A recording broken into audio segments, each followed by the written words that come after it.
Welcome to the Delight in the Limelight podcast. I'm your host, Linda Ugelow. I'm a speaking confidence and vocal coach, helping you go from the fear of speaking to enjoying all your limelight moments.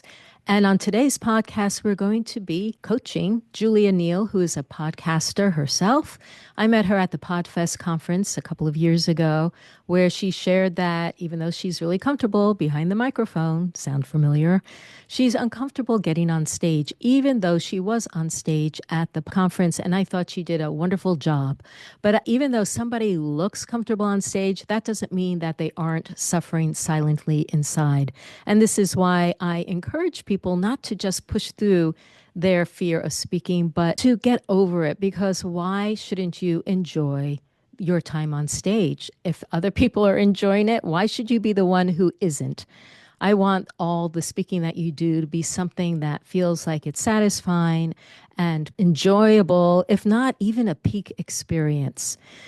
And if this is something that you are also dealing with, I encourage you to reach out to find out about my private coaching or the Delight in the Limelight Accelerator Group Program. You can reach out to me at linda@lindaugelow.com or go to delightinthelimelight.com. So today we are coaching Julie Neale. And in this coaching episode, we look at past experiences from her childhood where she felt like she was the quiet one, where she had an unfortunate performing experience that was pretty unusual, I felt. We did spent a little bit of time unraveling that with some emotional freedom technique. And then we also looked at her stage presence.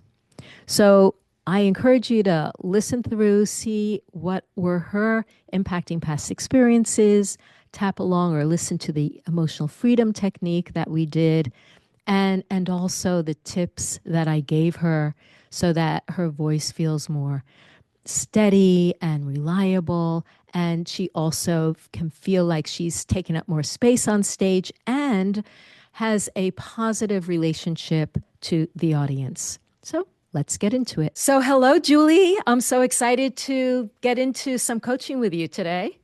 Hi, Linda. I'm really excited to be here. It feels like the timing is just right for me. So Why I'm is excited to that? dive in. Why is the timing right?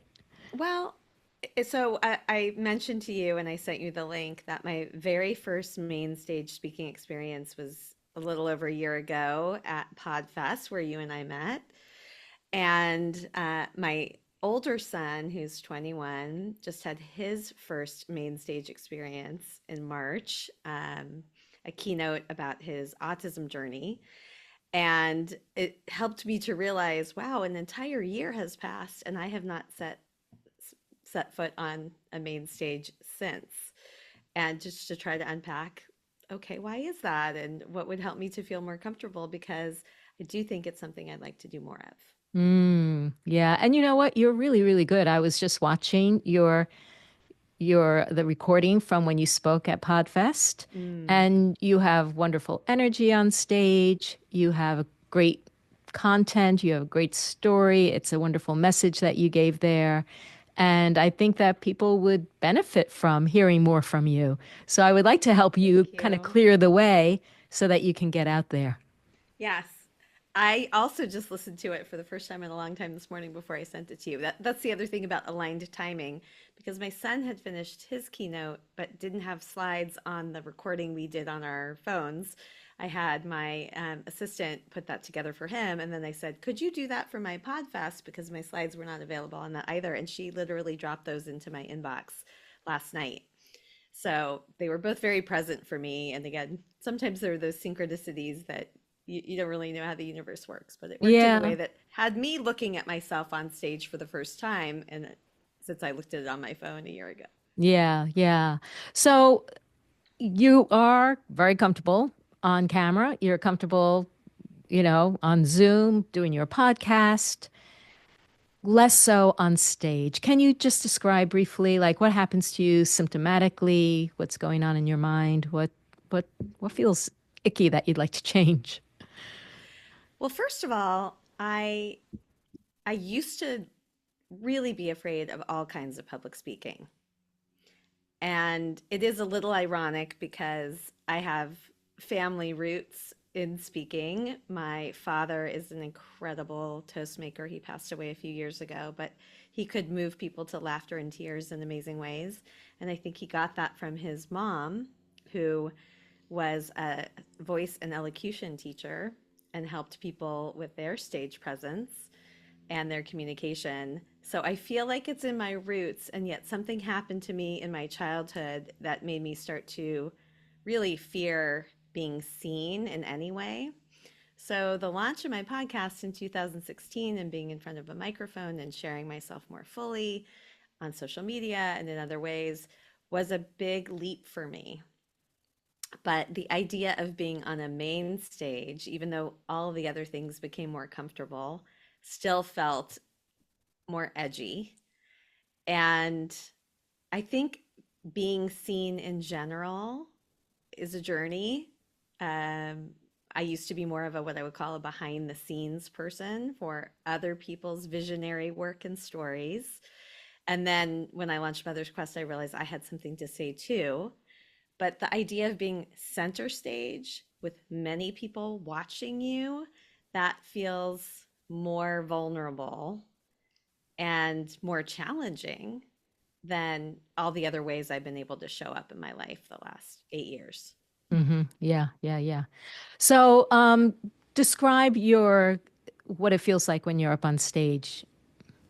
Well, I haven't done it very often. I just did it Well, that for one time. that time at That one Podfest. time, the one time I think once I got onto the stage, I felt okay. It was a lot of how I felt before I got on the stage. Mm-hmm. A lot of fear around, oh my, like, am I going to literally forget what to say? I also was doing a Pecha Kucha talk, which is especially challenging because you literally only have a few seconds per slide to talk. So dialing it in is really important. But I think I worried I would like completely go blank.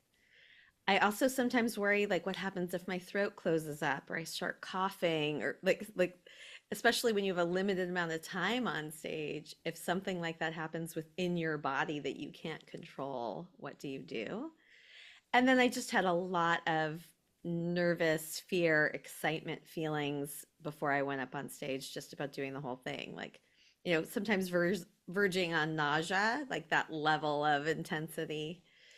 Um, so figuring out how to manage my physiological responses to the idea of being on a stage like that is probably one of the biggest barriers for me. Like Right, it's hard to right. say, let me sign up for that again because feelings are just so intense. And it worked out for me. I did forget a few things, but I was pleased that I mostly got through my talk. So at least my first experience is not one that will now be traumatic. Right. But I feel like it was a little bit lucky. After I got off stage, I was like, ooh, it worked out for me this time, but I could also have completely blanked out and it could have been a huge bomb. So, Mm-hmm. like, confidence in myself that I will be able to do it and my body won't betray me, my body or my mind is, Yeah. I think, some of what I'm holding. Yeah, yeah, yeah. Well, I want to wish you congratulations for doing it because I watched it. I thought it was great. I also feel like let's get you to a place where you feel great being up Mm, there.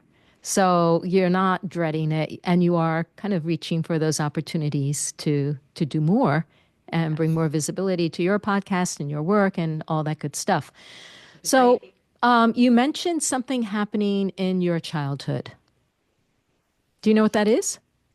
Oh, yes. Well, I think there's one experience. Well, there are two that come to mind actually. The first is more related to voice, and the second may be about being seen. So, I have two older sisters. They're both quite a bit older than me. The first one is 4.5 years older, and the other one is 10 years older than me. So I was the little sister, and we I grew up with daily family dinners, and I have a memory of sitting at the table, like literally like this, watching and listening to my sisters, Uh-huh. who So both had a lot to so say. for people who are listening, you're sitting there with your elbows on the table and holding your chin in your fists, like forward, sitting Yeah. forward and listening. Yeah. Yeah, so I was always just like listening and watching. They both have very big personalities in different ways. And I think I grew up feeling like, oh, my sisters have a lot to say, or my sisters are funny, but I'm the listener. So my persona was of the listener. And there were various things that got me to realizing I do have things to say. And actually, I'm more articulate than I may realize. I used to think I was a good writer, but not a good speaker. So I kind of moved past that. Um, but the early roots of being the quiet one, I think, are still in me. Mm-hmm. And then the other experience was, which I've unpacked in with coaches and my therapist, was actually at my bat mitzvah. And maybe there's something about the fact that that was the first time, I said Podfest was my first time on the main stage, but in its own way, being at the Bima at my bat mitzvah was a main stage. And I don't remember being horribly nervous when I did that. I mean, I think I had like typical nerves, but I don't remember like thinking, oh my God, I can't do this. And I think I did a beautiful job that day. Um, but what also happened that day was my father, who I mentioned is this incredible speech giver, gave a speech from the stage or from the Bima about me. And the story he told had everybody in tears about a time I had open heart surgery when I was 10. And the night before my surgery, he had volunteered to stay with me and sleep in my hospital bed with me. And when he woke up in the morning, he saw that I was on the couch. And he asked, "What are you doing on the couch?" And I said, "You seemed uncomfortable. You were tossing and turning. I wanted you to have more space." And it was this example of how I was like so generous and giving that even the night before my surgery, I was thinking about him. Well, the truth was, I was uncomfortable and I needed my space. But what the 10-year-old said to the dad, maybe I didn't want to make him feel bad, or maybe I just didn't want to look bad. I don't remember. But I did clearly remember that I had lied to him. And the story he was telling on this big day where I was on stage about me, that was moving everyone to tears, was actually not true.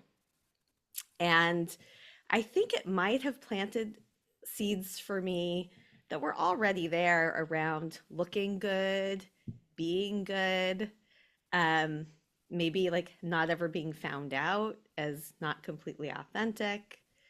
And I'm only now realizing that that was my first time on a main stage in a vulnerable way. That maybe like the combining of these two things that happened on that day for myself, maybe like has helped me to feel like maybe it's not totally safe, or maybe I'll be found out, or maybe something will not feel good inside, won't feel aligned. Um, you may have more thoughts about this, but those are the Yeah. two stories that come to mind related to my feeling more confident Yeah. being on center stage. Yeah. And what about like your friend groups? Did you feel like you had a friend group that you hung out with? Did you feel on the outside or what was that I've about? always had the blessing of having incredible, wonderful close friends, many of whom I'm still friends with now, who I felt like I could show up fully Okay. with. Okay. So it sounds like you have done work with this memory of the bat mitzvah, Hmm. but maybe there's still something lingering there, Yeah, possibly. Yeah. I think And so. yeah, feeling like a fraud. And now also, once he announced it to everybody, what could you say? Well, the day of, yeah, I never said anything.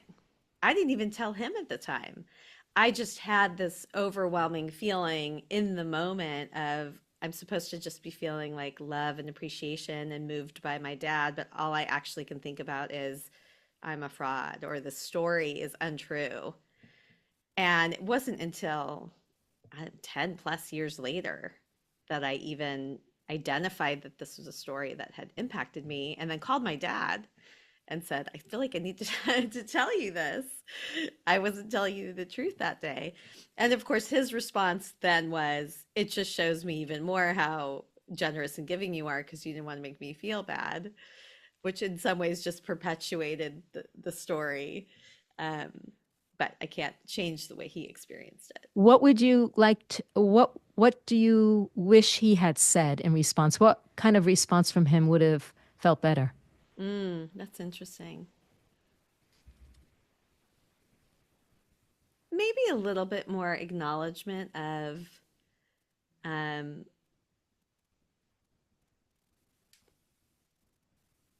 hmm, there's a couple things. One, maybe a realization of I should have checked with you that night to see if it was comfortable for you to share the bed with me. Like, um, I should have made sure you were comfortable. Maybe that. Also, maybe more of an acknowledgement of that must have felt. I could see how that could have felt really strange for you to have me share that story and to know it wasn't true. Yeah, so maybe more of a reflection of what he imagined I might have been feeling in both situations. Mm-hmm. Yeah.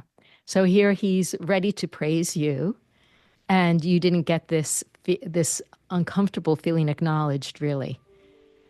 I think I might not have. Yeah. Yeah, that, and that you so not so you had this experience where you felt like a fraud and it still didn't get resolved.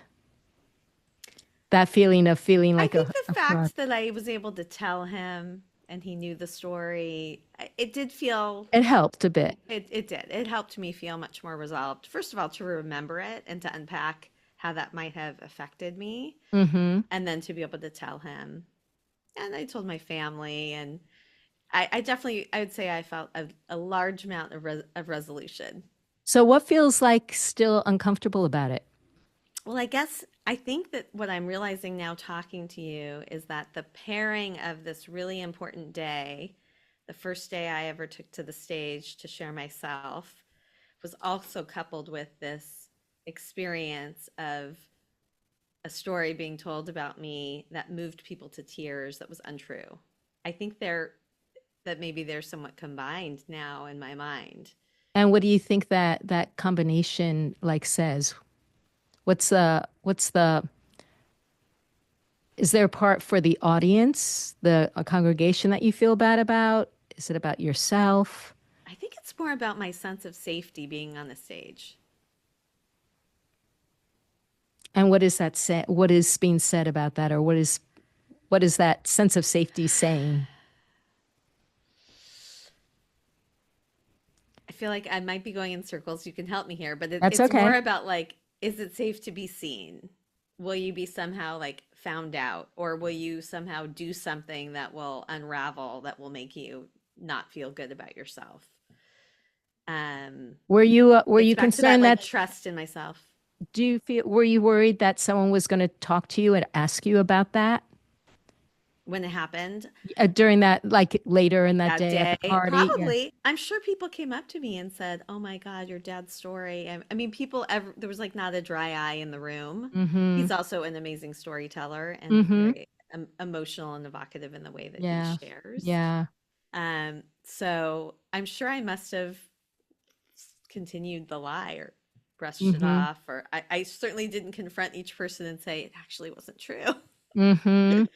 Mm-hmm. I don't know. I feel like I'll have to bring this to my therapist to unpack more Well, fully, all the psychological elements of let's it. see what we can do today with clearing it away without having to unpack it even more too much. Have you ever done emotional freedom technique? I am familiar with it. I've done a little bit. It's not a typical practice. Yeah, so we tap on different points on the outside the hand, like summarizing, what we're going to be Yeah. doing. We tap on certain meridian points on the face and the upper body as we say statements. And I would love to try this out with you. I'm going to say a statement. You're going to repeat it after me. If the words that I say don't quite match with your truth or feel aligned, feel free to change them. Okay. Or you can even say, that's not quite right. And then we'll find the one that is closer to feeling right for you. Notice if there's anything emotional that comes up or any new thoughts that come up where you feel resistance. And occasionally I might just pause us and ask you a question or ask you to take over. Okay. Okay? And we'll see if we can what we can do with these two memories, because I think that it's possible that having your two older sisters and feeling like that that may be part of the whole kind of puzzle that gets woven together. I have one more question for you before we move into that. Mm-hmm. This idea of like your brain or your body betraying you when you're on Mm-hmm. stage, of either me blanking out, not remembering what I'm supposed to say, or my throat closing up and literally not being able to talk. Yep. I'm sure that is a somewhat common fear, but I'm wondering if you have any particular insights about that. Well, my belief is that all these symptoms come out of these things that get triggered Okay. from the past. And that when, so what I like to do is figure out what are some of the impacting experiences that may be still lingering or clinging to us. And Mm, those are the things that are likely getting triggered that are causing us to feel like it's not safe. And when we're not safe, that's when we have these experiences of the heart racing, the throat closing up, shaking, voice shaking, all of these things. And once you address the root causes and they feel more resolved, then you are capable of being more present and more relaxed. That's how it's worked. That's how it worked for me. That's how it works for, I'd say, most of my clients. I say makes most sense. because what we also tell ourselves in our head can also have an impact. But Yeah. since something you said right away, I had a childhood experience. Let's look at that. Okay? Yes. All right. There's I'm Go so on. sorry. There's one more thing. Go on. One more thing popping into my mind. Um, I also think I struggle a lot with stage presence, literally how to take up space on the stage and how to hold my body. Yeah. And when I think back about some of the things for that, besides the fact that I was quiet and kind of kept small and just the idea of being seen, also when I had my surgery at the age of 10, I have a scar that starts here and goes to here. And as I was recovering, it was painful to fully take up the space in my body. So I started kind of hunching over and never really fixed that. So my posture is still not, completely expansive and confident. And I think that also impacts my sense of like, how do I even hold myself when I'm on a stage physically? Okay. Okay, Mm. I'm complete You feel with the complete. And we download. will Yes. definitely we'll address that too. Okay. Yes. Okay. So even though I was the quiet one in the family and my sisters took up a lot of space, and you're going to tap here and While repeat. we're doing it. Okay. Hmm. So and repeat what I say. Hmm. Even though I was the youngest in my family and my sisters took up a lot of space, And I was the good listener. and I was a good listener, I love and accept myself just as I am. I love and accept myself just as I am. Even though my father told this tear jerking story about me that wasn't true. Even though my father told this tear-jerking story about me that wasn't true, And it felt so awkward and I felt kind of embarrassed. and it felt so awkward, and I felt kind of embarrassed, I love and accept myself just as I am. I love and accept myself just as I am. Even though the heart surgery I had impacted my posture Even though the heart surgery I had impacted my posture, and it makes me feel like I don't know how to take up space, and it makes me feel like I don't know how to take up space, I love and accept myself just as I am. I love and accept myself just as I am. Okay, so now we're going to do some tapping. I'm going to try to incorporate these things. Usually I would do them a little more separately, but for today, we'll try to combine them. Yeah. So, my sisters were so fascinating. My sisters were so fascinating. Side of the eye. I just loved listening to everything they had to say. I just loved listening to everything they had to say. I looked up to them so much under the I eye. looked up to them so much. I was so eager. I felt so eager to hear them. I felt so eager to hear them. I thought, I'm not at all as interesting as they are. I thought I'm not at all as interesting as they are. They seemed so mature. They seem so mature. They had so many good stories. They had so many good stories. Top of the head. They were so funny. They were so funny. I felt so little in comparison. I felt so little in comparison recently. Yeah. And that was my comfy place. That was my comfy place. I just didn't feel like that was my identity to be out front, I just didn't feel like that was my identity to be out front. under the arm. It was other people's identity to be out front, It was other people's identity to be out front, like my grandmother like my grandmother and my father and sisters. and my father and sisters. They were the ones that were really good at it. They were the ones that were really good at it. My mom, too. And my mom, too. Everybody was really good at it. And Yep. here I am, the good listener. And here that. But I know I've got a lot to say. But I know I've got a lot to say. And I want to give space for all of that. And I want to give space for all of that. And then there's that bar mitzvah, bat mitzvah. And then there's that bat mitzvah. Felt like a fraud. I felt like a fraud under the nose. I felt like I was, it felt kind of like a lie Felt kind of like a lie. Well, yeah, it felt like a lie. because I did lie to my father. Because I did lie to my father. And it wasn't that big a deal at the time. It wasn't that big of a deal at the time. I really didn't think anything of it. I really didn't think anything of it. I was so shocked when he told that I story. was shocked when he told the story. I felt kind of frozen I felt kind of frozen and stunned. and stunned. Uh, I didn't realize he still remembered it. I didn't realize he had remembered that. I didn't realize that he had formed this whole opinion of me based on that I didn't story. realize he had formed. Here, everybody in this very public way thinks something about me. You hear everybody in this very public way think something about me, And it wasn't true. and it wasn't true. Oh, wow. I'm wondering why my glasses were fogged up. Why are they fogged up? I think because I got a little teary. Yeah, well, yeah. There we Hmm. go. That's better. Yeah. What's coming up? What are you feeling? I'm feeling what? Just kind of amazed about how that important day in my development was colored by this Yeah. experience.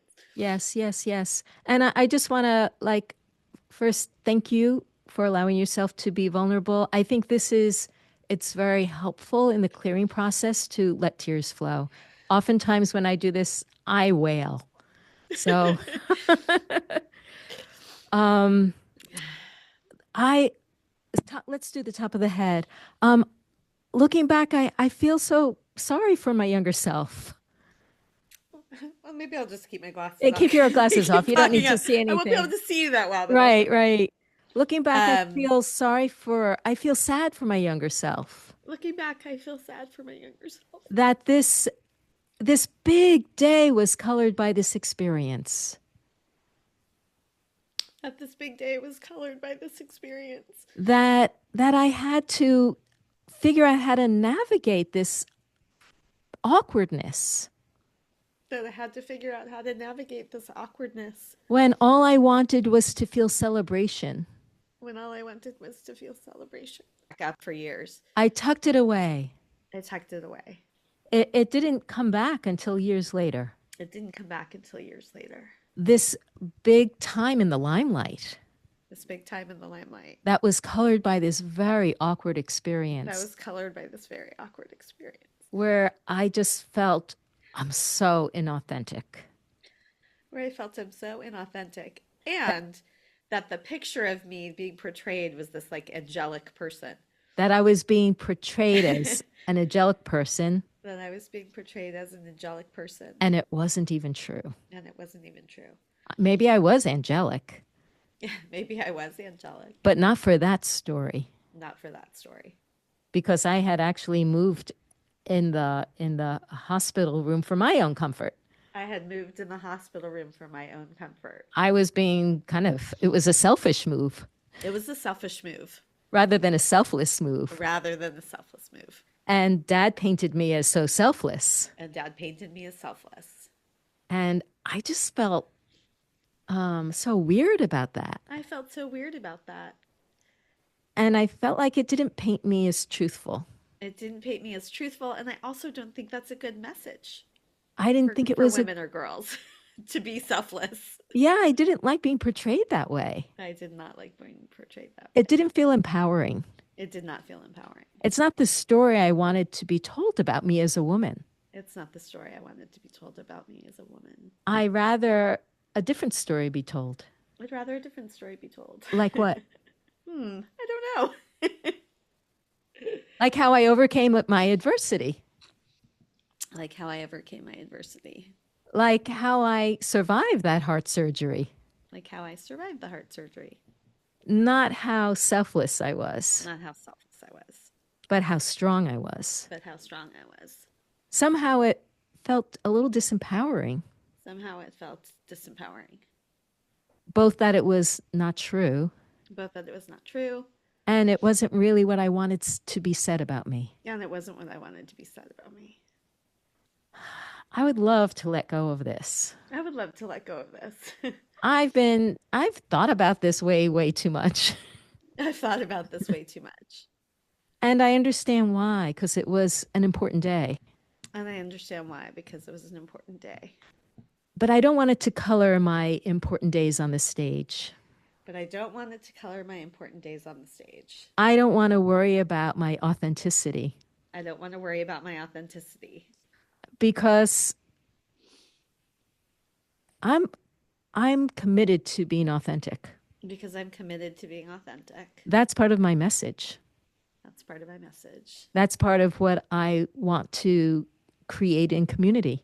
That's part of what I want to create in community. How we can be authentic and strong How we can be authentic and strong and to share our stories, our And true stories. and to share our true stories.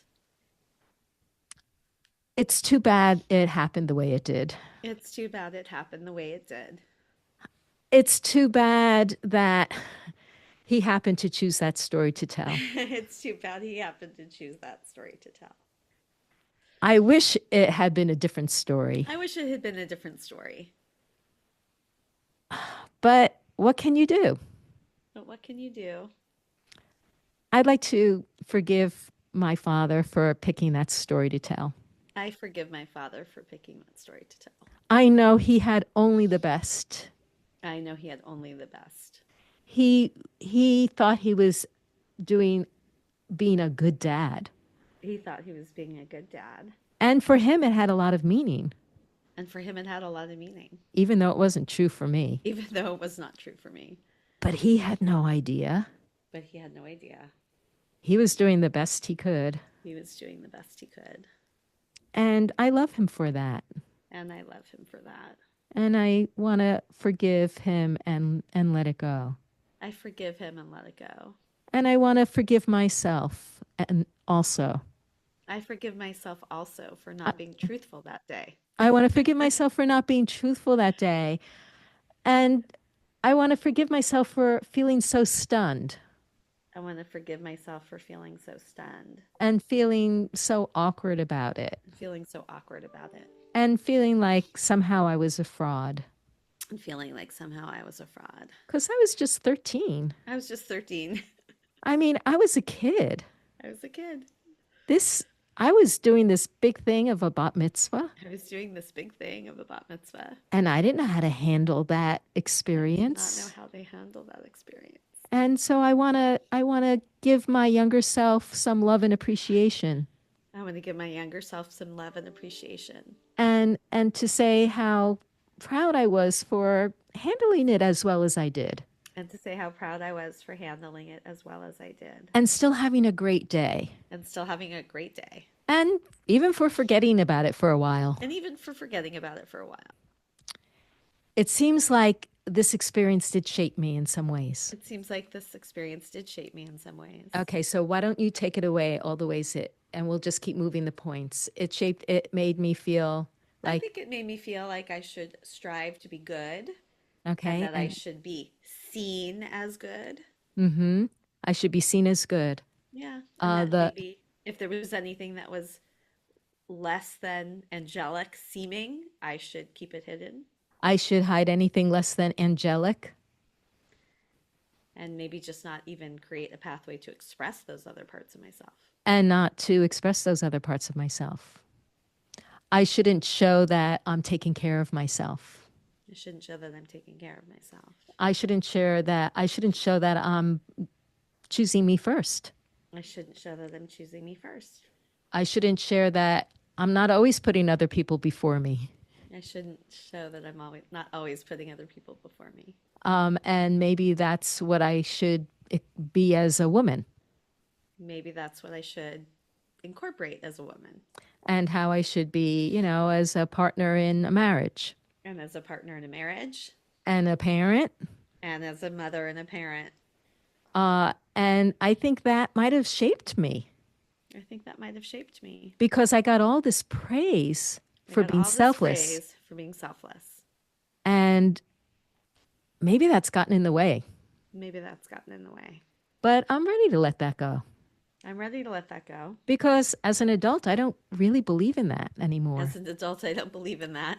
I don't choose that anymore. I don't choose that anymore. And even though I understand why I might have believed that for a long time, Even though I understand why that might have colored my beliefs for a long time, yeah, it might have shaped my perspective. might have shaped my perspective. I am ready and willing and able to change it. I'm ready and willing and able to change it, and I have been changing it. And I have been changing it. Yeah. Now I believe what?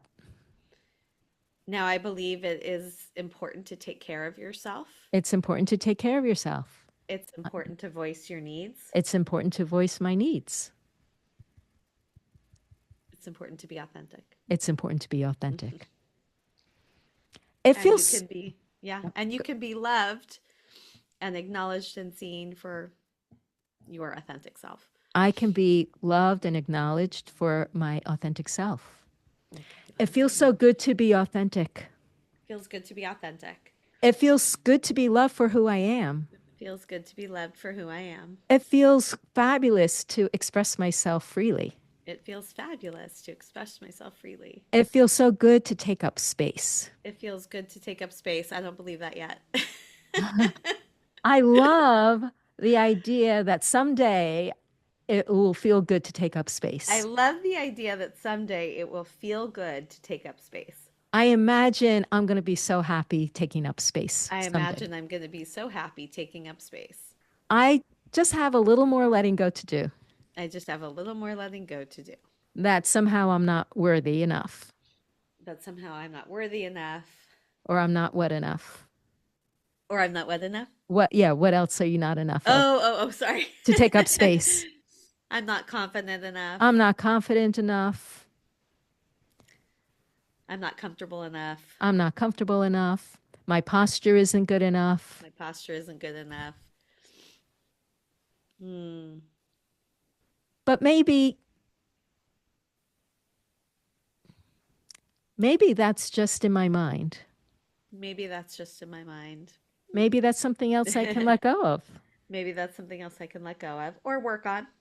Maybe that's something I can work on. Maybe that's something I can work on. That maybe I am good enough as I am. That maybe I am good enough as I am. That I can trust myself to be authentic. That I can trust myself to be authentic. That it's okay to make mistakes. It's okay to make mistakes.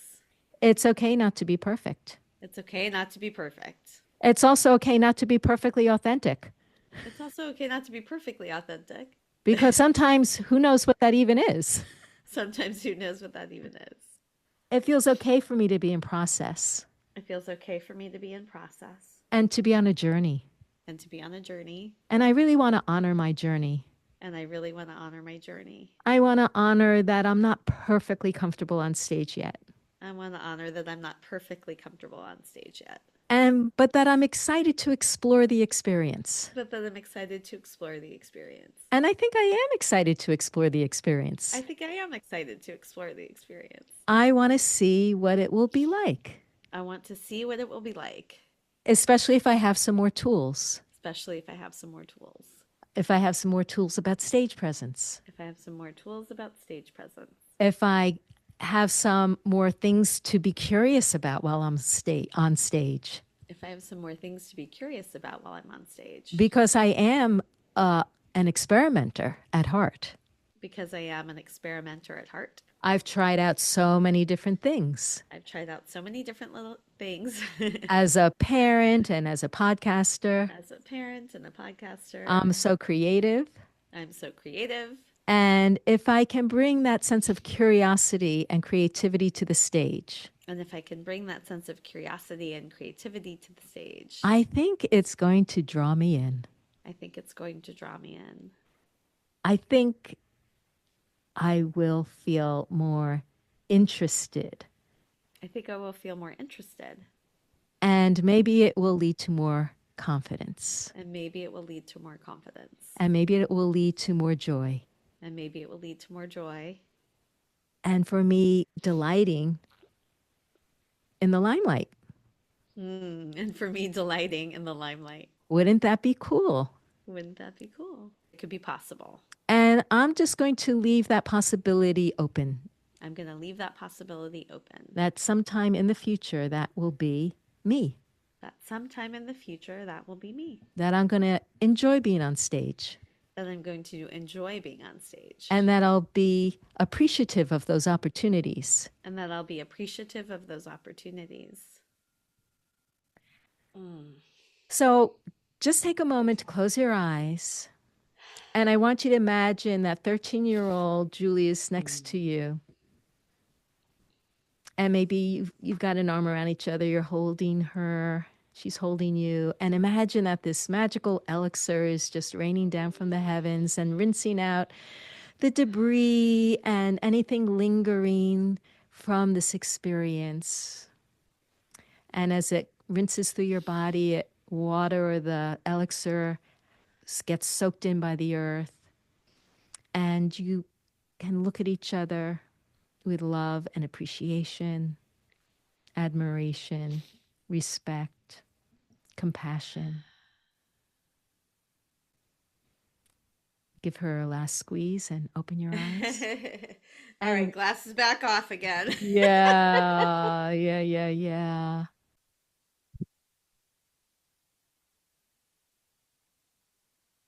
You still don't hear me? Yeah, now it's starting to come out. Yeah. Oh, that's weird. Okay. Oh, good. All right, let me make the screen bigger. All right. I do have to leave at 1:15. Yeah, so let's jump into this. So okay. So the other thing you brought up was wanting to feel more grounded and present and take up more space on stage. And Yes. the first thing that came to mind is our relationship to being with an audience and having their attention on us. And something that I would recommend to you, Julie, is to think about like who's in your ideal audience? Like, what do you want your audience to be like? Who do you want to be there? Like, who would be your favorite people to have there that you would feel so good that they were there? And I want to like multiply those people by 50 or 100. And just imagine that in your mind that they're there. Yeah. And then imagine standing on stage and feeling like you're just here with them. You're not pushing them away. You're not retreating from them, but you're allowing yourself to be present. There are two different kind of images I use. One is allowing the attention to kind of fill you up and nourish you like it's the most delicious food, because it is a gift that they're giving you, this gift of attention. So you can let it fill you up. Another thing that I sometimes play around with is allowing my body to feel transparent, and all that energy just kind of like moves through me like the wind. Those are both beautiful. But in either case, what we want to do is create the kind of relationship that we want in a physical, emotional, kind of spiritual, or whatever dimensional way you want to think about it. And that is something that you can practice in your mind. And you can also practice if you're in an audience and you imagine, like you just look around at the audience that you're with and you just practice that feeling of presence. Or if you are on stage, you can look at the audience and kind of like check it out. Like if you know you're going to be, let's say, at Podfest again, which I think you should be, and I think you should be talking about exactly what you talked about in the Pechakucha. Is that how you say it? Mm-hmm. because I think that was a fabulous topic. And I know personally, I want to learn more about it. I want to consider Oh, that for thank you. myself. I don't know if you noticed the comment I put on YouTube yet.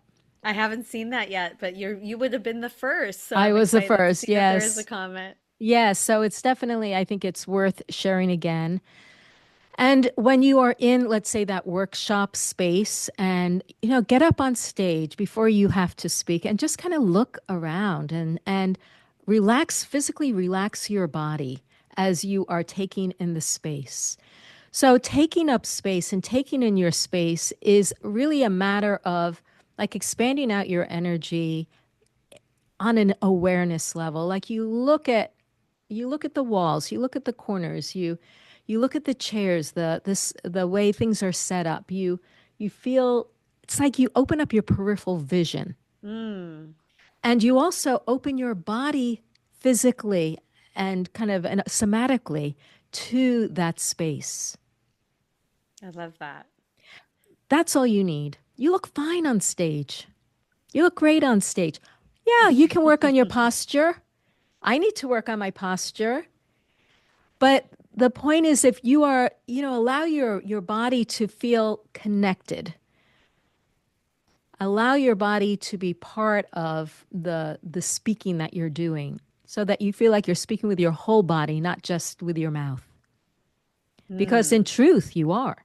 In truth, the sound comes out because you are creating an airflow that's supported from your abdominal muscles and your intercostal muscles. They're all engaged.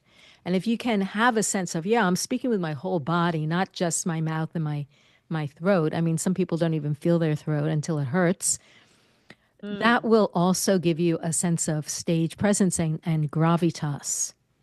But I but love that. but you again, I just want you to know that you're just adding on, you're just building upon What you already what you're experienced, already witnessed me and doing. what you're already projecting to the Yeah, audience. yeah. We're Thank you. already we're already happy to see you there. The last thing I want to invite you to do, because you mentioned your voice being shaky, you got to do a vocal warm up. Mm. You got to I'm do a sure I vocal didn't warm do up. that. I'm sure Yeah. you didn't. I mean, I haven't always done it, even though I've been a singer on stage for 40 years. I remember going to an 8 a.m. talk that I was giving an hour away, and I had to drive. I didn't think of doing a warm up. 8 a.m. The one time that I should definitely do a vocal warm up is to speak at 8 a.m. So the Mm. earliest you're speaking, you definitely have to do it. Later on in the day, your voice is a little bit warm, but still, if you Interesting. take time to warm up your voice, to sing a little bit or just make lots of sounds, feel the resonance in your voice, feel some volume, feel some energy in your voice, then when you get up there and you're on mic, the very first sounds that come out of your mouth, you feel like you're present. These are great tips, and I'll just kind of close the loop with saying that my my grandmother, who I never knew because she passed away from cancer before I was born, who was the voice and elocution teacher, and who was actually the teacher for my mother, who I mentioned is also an amazing speaker and has stage presence. She actually went to the New York, the School of Performing Arts for a year. Um, she My mom told me that my grandmother would say before you speak to smell a rose and then begin. I've always loved that. It's And beautiful. I like this idea of smelling the rose, but imagining when I'm doing that, breathing in the positive Mm-hmm. energy of Mm-hmm. the room and the people in it. So I will Yeah. take that with me. Fantastic. Well, I am looking forward to hearing how things go and I do hope you apply to speak at Podfest again Mm, if it works out I in your life, may. because I Yes. would like to come to that You want to workshop. come to the I workshop? I love do. that. I do. Or if, I know that Podfest does a tour around the country and maybe they even Mm. have some things on Zoom. But if you decide to do that or become involved in some way, let me know because I would definitely love to hear from you.